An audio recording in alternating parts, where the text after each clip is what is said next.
होली मनाने के 3 कारण हैं।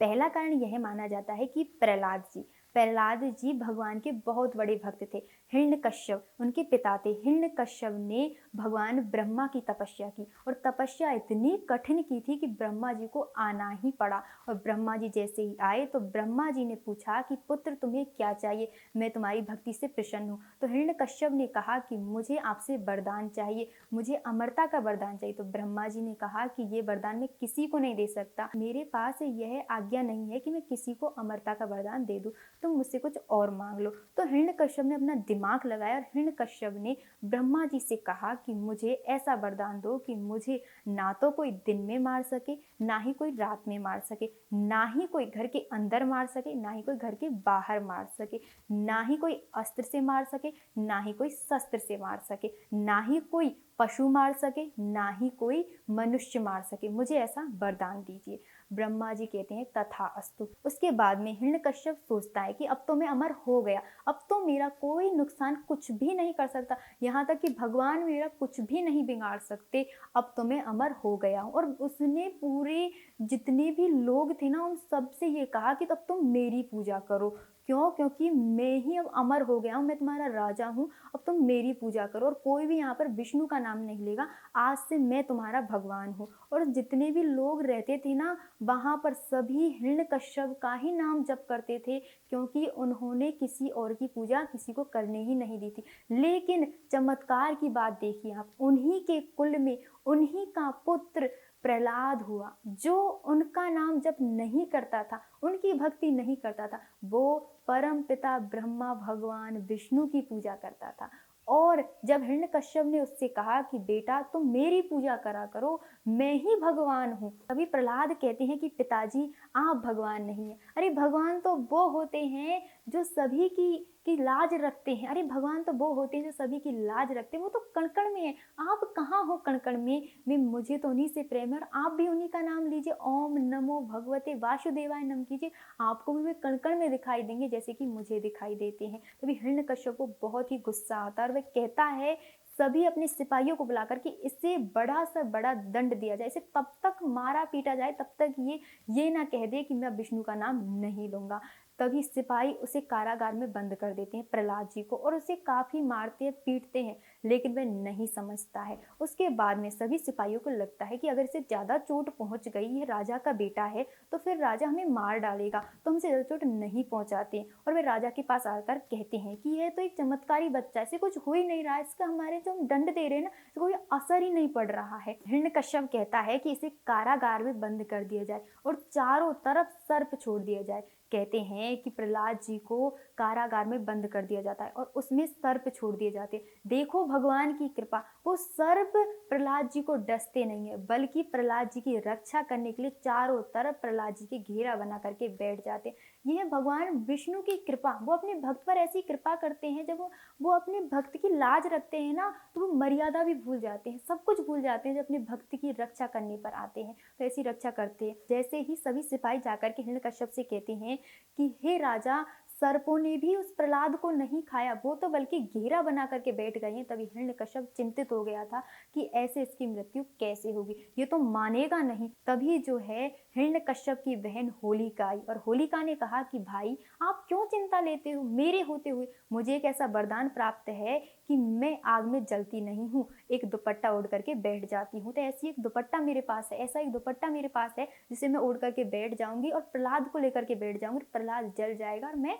बच जाऊंगी। तभी हिरण्यकश्यप को यह जो अपनी बहन का उपाय है ना, ये सुझाव है, बड़ा ही अच्छा लगता है। के बाद में अग्नि जला दी जाती है, होलिका को बैठा दिया जाता है, होलिका को दुपट्टा उड़ा दिया जाता है, प्रहलाद जी को बैठ करके होलिका अग्नि में बैठ जाती है। भगवान की कृपा देखो, वह जो दुपट्टा होलिका ने ओढ़ रखा था जिससे अग्नि से जलते नहीं है, वह दुपट्टा उड़ करके प्रहलाद के ऊपर आ जाता है और होलिका जल जाती है और प्रहलाद जी बच जाते हैं। ये भगवान की कृपा है, जो भगवान की भक्ति करता है ना भगवान उसकी पग पग पर रक्षा करते हैं, तो प्रहलाद जी को कुछ भी नहीं होता है। यह चमत्कार देख करके सारे जो लोग थे जो उस गांव के वो प्रसन्न हो जाते हैं कि अब हम हिरण्यकश्यप का नाम नहीं लेंगे, अब हम भगवान हरि का नाम लेंगे। क्यों? क्योंकि उनका पुत्र ही उनकी बात नहीं मानता है। तभी हिरण्यकश्यप को बहुत ज्यादा क्रोध आता है। उसके बाद में हिरण्यकश्यप प्रहलाद को वहां से उठा करके आंगन में लेकर के जाते हैं और कहते हैं कि कहाँ है तुम्हारे भगवान, मुझे तो दिखाओ कहाँ है वो भगवान, मैं भी तो देखूं आखिर कैसा है वो भगवान।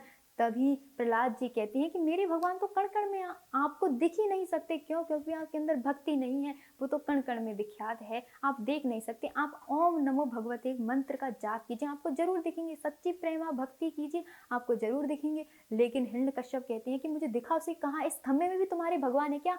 तो हिरण्यकश्यप कहते हैं कि इस खम्भे में भी तुम्हारे भगवान है क्या? तो प्रहलाद जी कहते हैं कि जी हाँ, मेरे भगवान कण कण में है, इस खम्भे में भी जरूर होंगे। तभी हिरण्यकश्यप उस खम्भे को जोर से घूंसा मारते हैं और वह जो खम्भा होता है फट जाता है और उससे एक अजीब सी आकृति निकलती है, यानी भगवान नरसिंह अवतार में आते हैं, जिनका सिर तो पशु का होता है और शरीर मनुष्य का होता है। फिर वह हिरण्यकश्यप को अपनी जंघा पर बैठा लेते हैं और उसको उसी तरीके से मृत्यु दंड देते हैं जिस तरीके से उसने वरदान मांगा था। उसने कहा था कि मैं ना घर के अंदर मरूं ना ही घर के बाहर मरूं। तो भगवान जो नरसिंह अवतार में आए थे वो उन्हें घर की चौखट पर मारते, ना तो घर के अंदर ना ही घर के बाहर। और उसके बाद में उन्होंने कहा था कि ना मैं अस्त्र से मरूं ना ही मैं शस्त्र से मरूं।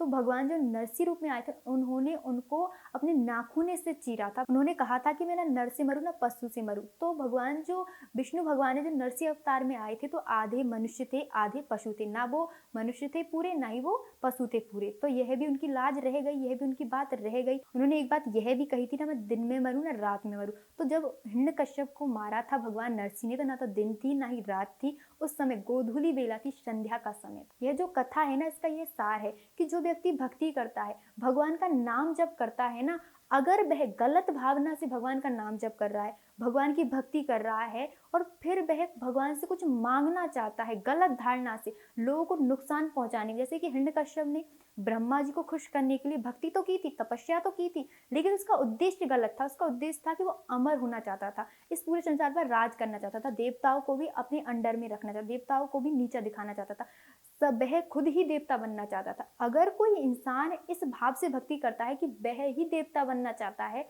या लोगों को नुकसान पहुंचाना चाहता है, तो वह जो जो वरदान मांगता है तो लंबे समय तक डट नहीं पाता है, रुक नहीं पाता है। वह भक्ति आपकी, फिर वह आपको वरदान जो मिलता है ना वह आपका काम नहीं आता है। वह जो भक्ति होती है ना आपकी वो काम नहीं आती है।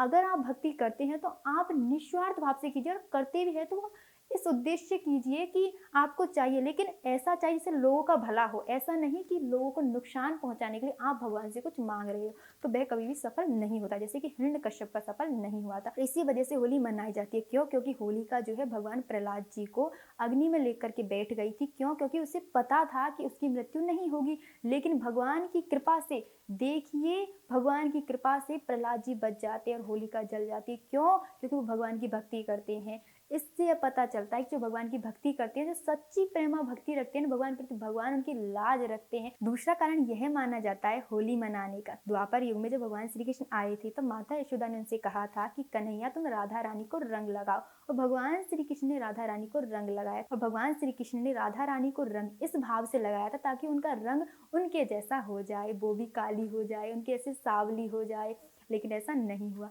उन्होंने भाव यही था कि उनके जैसा उनका रंग हो जाए। उसके बाद में होली मनाई जाती है। उस समय भगवान श्री कृष्ण गोपियों के साथ, राधा रानी के साथ बरसाने में और नंदगांव में होली खेली थी। तभी से हम होली का उत्सव मनाते हैं। और आज भी नंदगांव में और बरसाने में जो होली मनाई जाती है ना, लठमार होली, वह पूरे विश्व में प्रसिद्ध है। वह कृष्ण कन्हैया ने भी खेली थी, इसलिए हम होली का उत्सव इतने धूमधाम से मनाते हैं, क्योंकि हमारे कृष्ण कन्हैया ने सबसे पहले राधा रानी को रंग लगाया था, तभी से रंग लगाने की परंपरा है। तीसरा कारण होली मनाने का शिव पुराण से जुड़ा हुआ है। कहा जाता है शिव पुराण के अनुसार कि महादेव कठोर तपस्या कर रहे थे। इधर माता पार्वती हिमालय की पुत्री कठोर तपस्या कर रही थी ताकि उन्हें महादेव अपने पति रूप में मिले। इधर सभी देवी देवता भगवान भोलेनाथ और पार्वती के विवाह की व्यवस्था में लगे हुए थे, जैसे तैसे इनका विवाह करा दिया जाए। क्यों?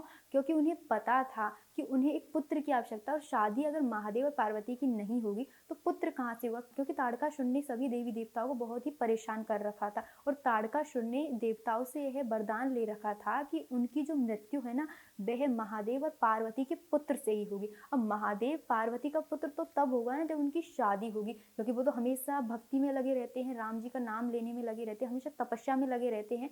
तो उनके पुत्र कहाँ से होगा? वो शादी करने की कब सोचेंगे? जब तपस्या में लगे रहेंगे तो शादी करने की कब सोचेंगे? इसलिए सभी देवी देवता जो है वह कामदेव को भगवान भोलेनाथ की तपस्या भंग करने के लिए भेजते हैं। कामदेव भगवान भोलेनाथ के पास जाते हैं और अपना पुष्प बाण चलाते हैं और सभी तरफ पुष्पों की बारिश कर दे, जिससे भगवान भोलेनाथ के अंदर अंदर काम की भावना आती है, स्वार्थ की भावना आ जाती है, काम की भावना आ जाती है, प्रेम का जो बीज है ना वो उग आता है, प्रेम की भावना आ जाती है। कामदेव भगवान भोलेनाथ के पास जाकर के अपना पुष्प बाण चलाते हैं, जिससे भगवान भोलेनाथ की तपस्या भंग हो जाती है। क्यों? क्योंकि जैसे वो पुष्पों की वर्षा करते हैं तो भगवान भोलेनाथ के अंदर प्रेम की भावना जाग जाती है, जिससे उनकी तपस्या भंग हो जाती है। जैसे वो नेत्र खोलते हैं तो उनका तीसरा नेत्र खुलता है, और जैसे ही वो तीसरे नेत्र से कामदेव को देखते हैं तो कामदेव भस्म हो जाते हैं। उसके बाद में सभी देवी देवता भगवान भोलेनाथ के पास जाते हैं और भगवान भोलेनाथ से प्रार्थना करते हैं कि आप माता पार्वती से विवाह कर लीजिए,